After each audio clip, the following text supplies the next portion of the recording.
Hello and welcome back to the parable series. سلام به یکی دیگه از ویدیوها که درباره مسئله‌های عیسی خوش اومدید. Today we're looking at the parable of the bags of money. امروز میخوام در رابطه با مثل قنطارها یا کیسه پول صحبت کنیم. So let's read through it. بیایم با هم بخونیمش. We're in Matthew chapter 25. در انجیل متی باب 25 صفحه 1291 هستیم. And we're going to read first of all verses 14 and 15. آیات 14 و 15 باب 25 رو میخونیم.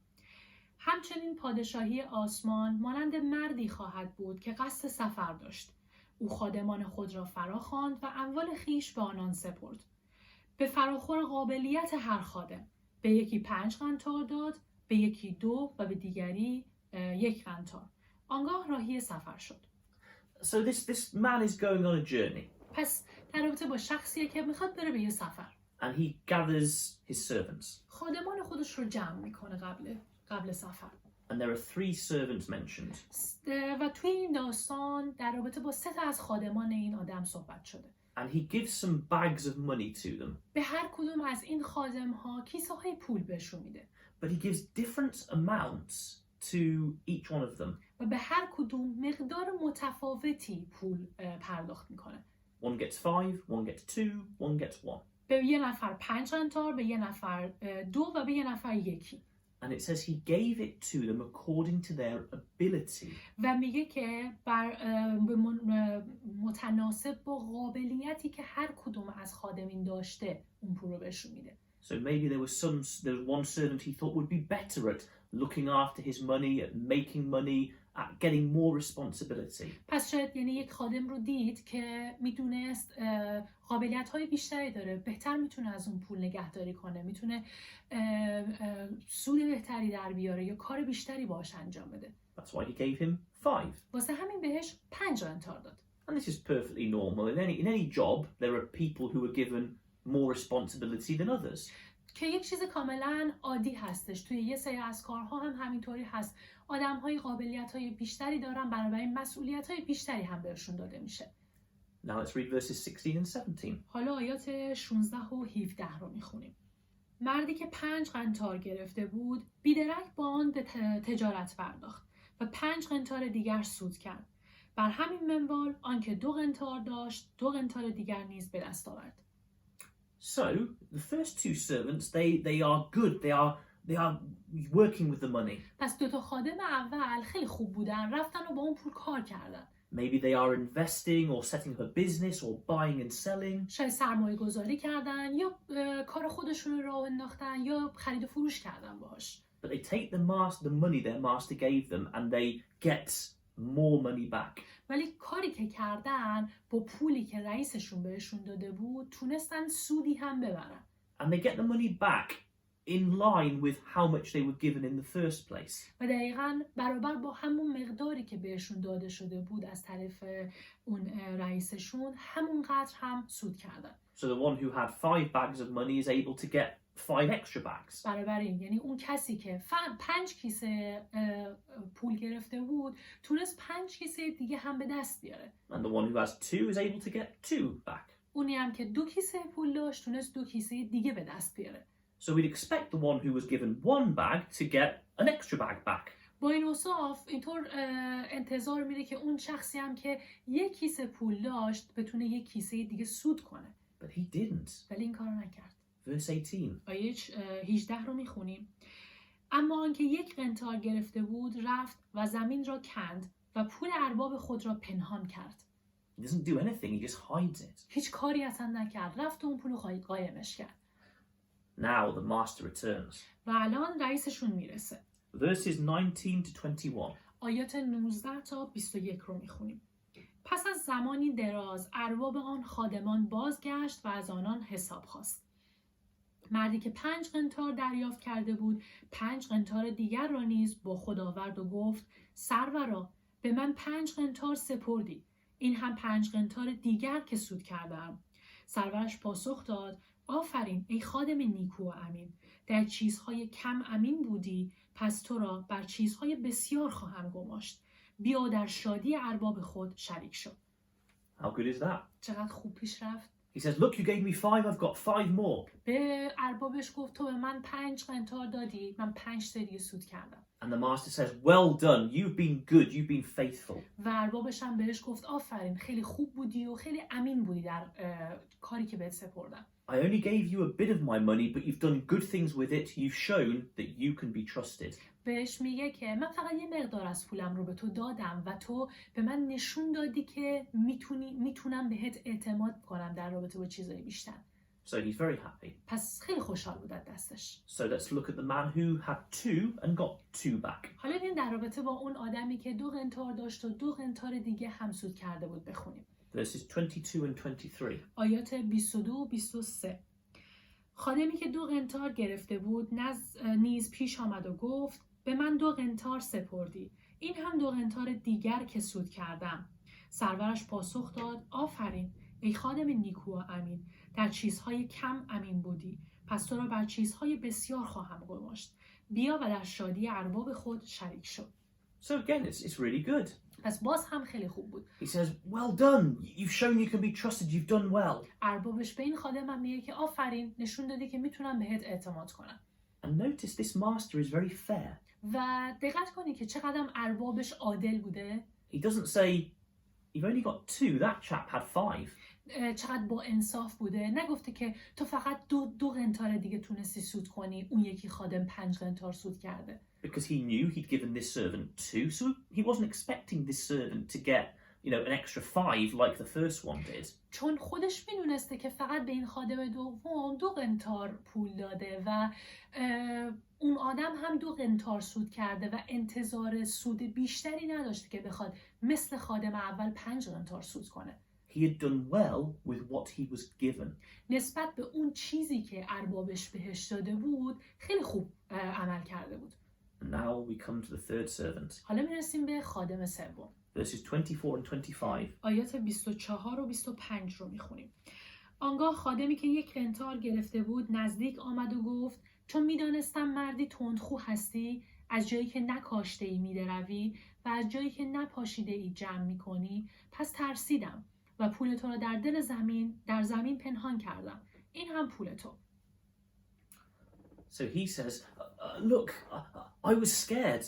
پس خادم سوم بهش میگه که ترسیده بودم. He says, I know you, you're a very hard man. بهش میگه که تو رو چون میشناسم و میدونم که تو آدم تندخویی هستی. You expect to gather food from a place where you never scattered seeds. و آدمی هستی که معمولاً از جایی که هیچ چیزی کاشت نکردی اونجا انتظار داری که محصول ازش درو کنی. So I was scared. I hid the money in the ground. You've got it back. There it is. واسه همین ازت ترسیدم، پولت رو هم یه جا تو زمین قایم کردم و الان هم برگردوندم. بیا این 1 سکت. Now, what we'll read next, what the master says. حالا با هم قراره بخونیم ببینیم که بعدش اربابش بهش چی میگه. And it seems like the master doesn't actually believe what this man is saying.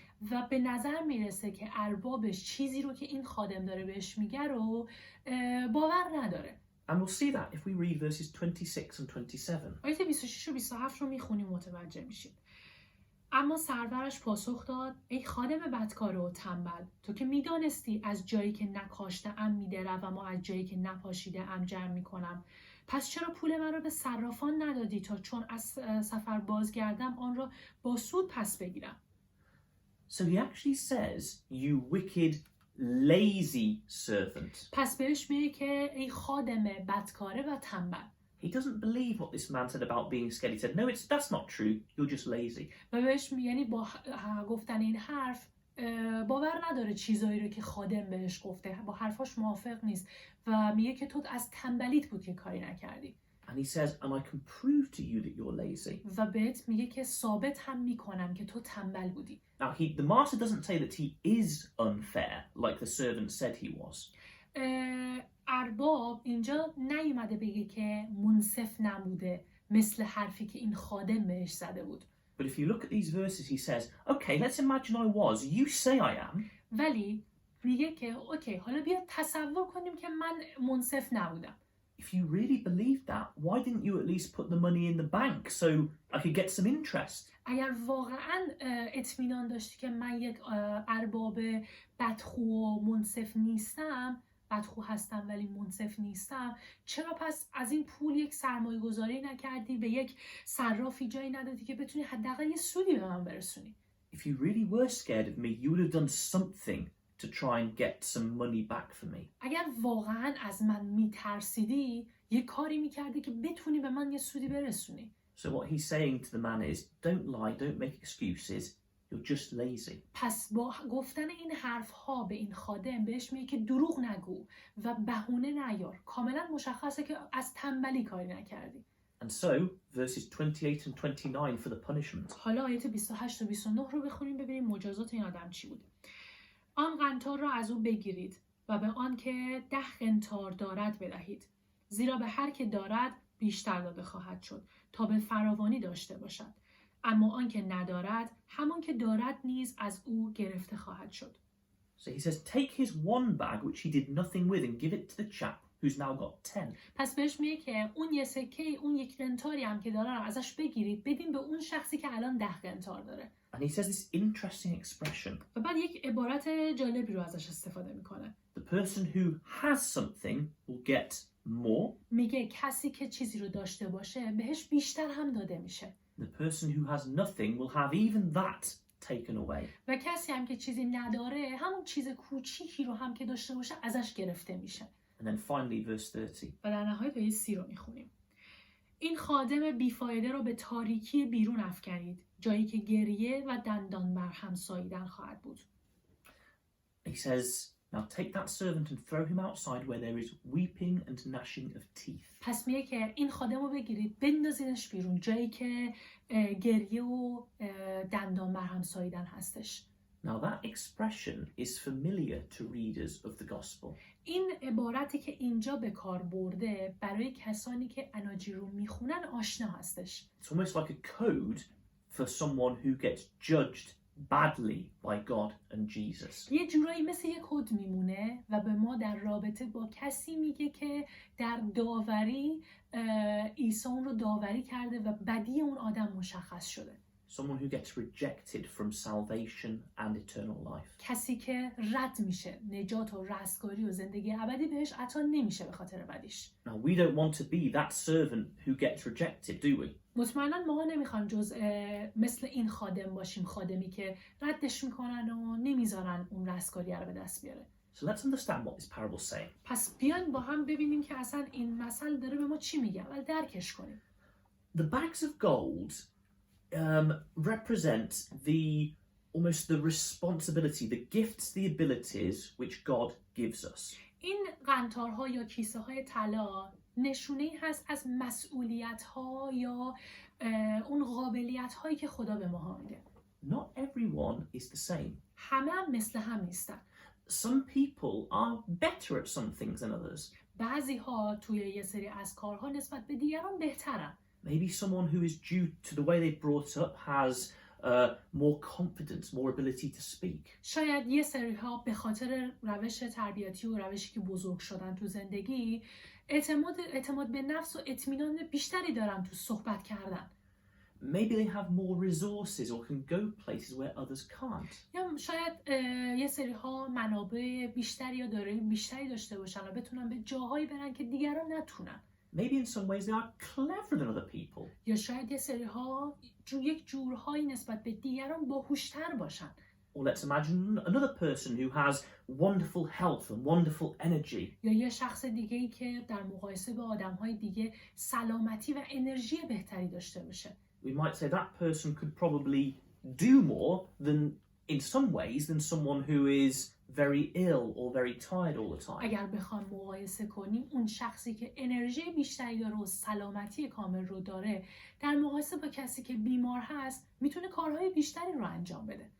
The point is, all of us as disciples have different abilities and different gifts and positions in life. پس نکته اینجاست که ماها به عنوان شاگردان مسیح هممون تو زندگی قابلیت‌های متفاوتی داریم، استعدادهای متفاوتی داریم که باید ازش استفاده کنیم. But whatever we have, God expects us to use it for Him.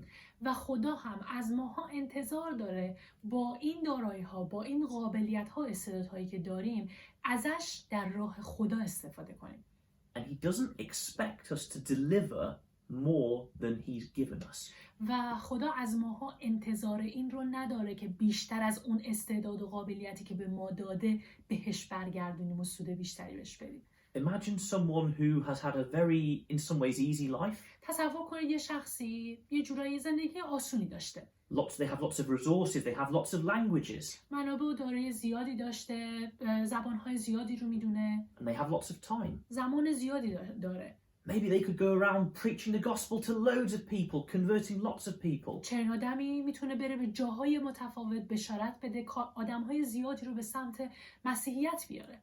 Maybe there's someone else who had a very hard life. و در مقایسه آدم دیگه‌ای که زندگی سختی داشته. They're ill, they've got a very hard job. بیمار بوده یا شرایط شغلش سخت بوده. They've got children to look after. بچه‌هایی داشته که میبایست از بچه‌هاش مراقبت کنه. And it takes all their energy just to get through the day.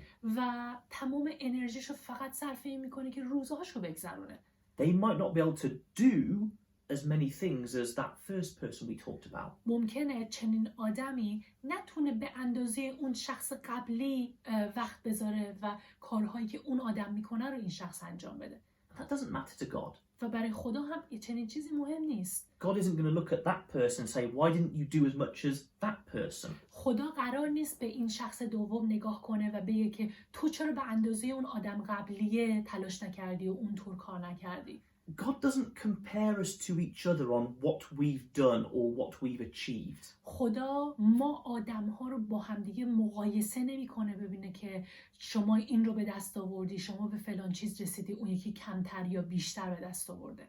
God looks at each of us and says, what have you had in life? What have I given you? And what did you do with it for me? خدا به هر شخصی نگاه میکنه و میبینه که بهش چه استعدادها و توانایی‌هایی داده و بعد در مقابل که اون شخص با داشتن اون استعدادها چه کاری برای خدا انجام داده. That's why he didn't say to the person who had 2, well, look at that chap, he got 5. واسه همینه که این ارباب این داستان هم به اون خادم دوم نگفتش که به خادم اول نگاه کن اون 5 تا سود کرد. He simply saw that servant had done good things with what he had and said, well done. بلکه فقط به خود اون خادم توجه کرد و گفت با توجه به اون چیزی که داشتی خوب تونستی تلاش کنی و بهش آفرین گفت. God knows what each of us can do in our lives. خدا میدونه که هر کدوم از ماها تو زندگی چه کارایی میتونیم بکنیم. God knows what we can do for him. خدا میدونه ما برای خدا چه کارایی میتونیم بکنیم. And he only asks that we take what we've got and put it to use for him. و تنها از همون انتظار داره و از همون میخواد که اون چیزی رو که بهمون داده رو ازش استفاده کنیم در راه خودش. So we don't go and compare ourselves to what others are doing. پس قرار نیستش که خودمون رو با آدم‌های دیگه و کارهایی که دیگران میکنن مقایسه کنیم. We simply say, what am I doing for God with what I've got? باید فقط به خودمون نگاه کنیم ببینیم که با اون چیزی که خدا به ما داده و استعدادها و توانایی که داریم ما برای خدا چیکار میکنیم. But that third servant, the one who started off with 1. ولی اون خادم سوم، کسی که فقط 1 قنطار داشت. Do you know if he'd come back with just 1 more, had put the money to work and got 1 extra back, that master would have been delighted. میدونید که اگر اون خادم سوم با وجود همون 1 قنطاری هم که داشت اگر میرفت با اون کار میکرد و فقط 1 قنطار دیگه برمیگردوند باز هم اربابش از دستش خوشحال میشد. But he didn't because he was lazy. ولی این کار رو نکرد چون تنبل بود. And the one thing God doesn't like is a servant of his who is lazy. خدا هم خادمینی که تنبل باشن رو دوست نداره. God will look at each of our lives and he knows what abilities we had and what he gave us. خدا به هر کدوم از ماها جداگونه نگاه میکنه. میدونه چه توانایی هایی به هر کدوم از ماها داده و چه کارهایی ماها میتونیم انجام بدیم. If we've wasted our gifts or abilities, he is not happy. اگر از توانایی ها و استعدادهامون استفاده نکنیم و فقط هدرش بدیم مطمئنا خدا هم از دست ما خشنود نخواهد بود. That just shows we don't love our God, just like this servant didn't love his master. و با این کار اگر اون توانایی هامون رو هدر بدیم نشون میدیم که خدا رو دوست نداریم، مثل این خادم سومی که اربابش رو دوست نداشت. And that's why the master was so angry. واسه همین بود که اربابش انقدر دستش عصبانی شد. And that's why he rejects the servant. و ردش کرد و بیرونش کرد از اونجا. So God only expects from us what he knows we are capable of. پس تنها خدا چیزهایی رو از ما انتظار داره که میدونه میتونیم انجامش بدیم. If we do everything we can to use our gifts and our abilities for God, he is delighted. اگر تمام تلاشمون رو بکنیم که از استعدادها و توانایی هامون برای خدا استفاده کنیم در راهش، مطمئنم خدا خشنود و راضی میشه از دستمون. But if we waste what he's given us and just serve ourselves, he's angry. ولی اگر اون توانایی و استعدادی که خدا به ما داده رو هدرش بدیم و فقط واسه خودمون و برای رضایت خودمون ازش استفاده کنیم، اونجاست که از دستمون عصبانی میشه. And everything, even just like he said to the servant, he said, he who has nothing, even that will be taken away. مثل چیزی که ارباب اینجا تو این داستان به خادم سوم گفت حتی کسی که چیزی نداره اگر چیز کوچیکی هم داشته باشه ازش گرفته میشه. What he's saying is that lazy person will lose everything, even their life. با این حرف داره میگه که اون خادم تنبل هر چیزی که تو زندگی داشته باشه، حتی اگه چیزی کمی باشه هم ازش گرفته میشه. So let's think what we've done, think what we are doing, think what God has given us and do everything we can for him. پس بریم فکر کنیم ببینیم ماها چی کار کردیم. فکر کنیم ببینیم خدا چه توانایی هایی به ما داده و ما از این توانایی ها آیا استفاده کردیم یا نه، و تمام تلاشمون رو بکنیم که خدا رو خشنود کنیم. Because our Lord Jesus will come back to the earth one day. چون بالاخره یک روزی قرار سرورمون عیسی مسیح به زمین برگرده. And he's very kind and very fair. و عیسی خیلی مهربون و منصفه. And he will say, what did you do for me and God? و اون موقع است که از ماها میپرسه که برای من و خدا چی کار کردین؟ And if we had true faith in him, we will have used our life and our ability for him. اگر ایمان واقعی داشته باشیم به خدا و عیسی، در این صورته که از توانایی هامون برای خدمت بهشون استفاده میکنیم. Whereas if we were lazy, it shows we never had true faith and belief. ولی اگر تنبل باشیم نشون میدیم که هیچ وقت ایمان واقعی نداریم بهشون. And there is no grace left. و اینطوری هم دیگه فیض خدا شامل حالمون نمیشه. So let's love God, love Jesus and give what we have for them. پس بیاین دوست داشته باشیم خدا و عیسی رو و تلاش کنیم از اون چیزی که به ماها عطا کردن استفاده کنیم برای خدمت بهشون. Thank you very much. ممنونیم.